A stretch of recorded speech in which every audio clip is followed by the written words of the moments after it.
Good morning বন্ধুরা, কেমন আছো তোমরা? নিশ্চয়ই ভালো আছো, আমিও খুব ভালো আছি। আজকে হলো নেক্সট দিন, আজকে হলো শনিবার। আজকে তো শনিবার দিন জানোই ভেজ খাই আমরা, আর তার মধ্যে হচ্ছে আজকে হনুমান জয়ন্তী আর হচ্ছে পূর্ণিমা।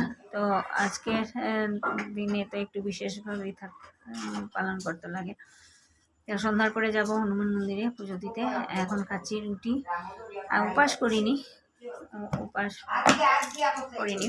এমনি ভেজ খাবো। আর আজকে যাচ্ছি এখন ব্রেকফাস্টে বানিয়েছি রুটি আর তরকারি আর চা। তো চলো খেয়ে নিই, তারপরে দুপুরে কী রান্না করছি নিশ্চয়ই তোমাদের সাথে শেয়ার করবো। তো চলো ব্লগটা দেখতে থাকো। সঙ্গে থাকারে মেয়ে স্নান টান করে হনুমানজির পুজো টুজো দিয়ে ঘরে পুজো দিয়ে ব্রেকফাস্ট করে এখন বসছি আর্ট করতে। তো চলো ব্লগটা দেখতে থাকো আর সঙ্গে থাকো, আশা করি তোমাদের ভালো লাগবে।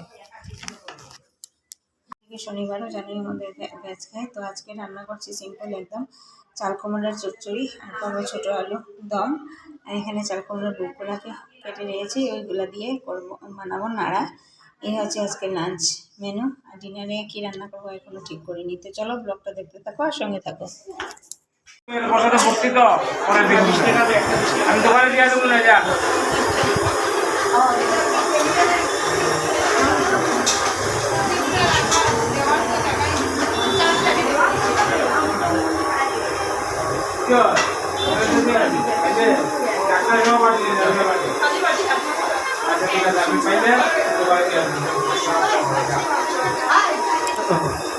আজকের ব্লগটাকে এখানে শেষ করছি। যদি কিছু ভালো লেগে থাকে তাহলে লাইক করবে, কমেন্ট করবে, শেয়ার অ্যান্ড সাবস্ক্রাইব অবশ্যই করবে। আর আজকে গেছিলাম হনুমান মন্দিরে পুজো দিতে।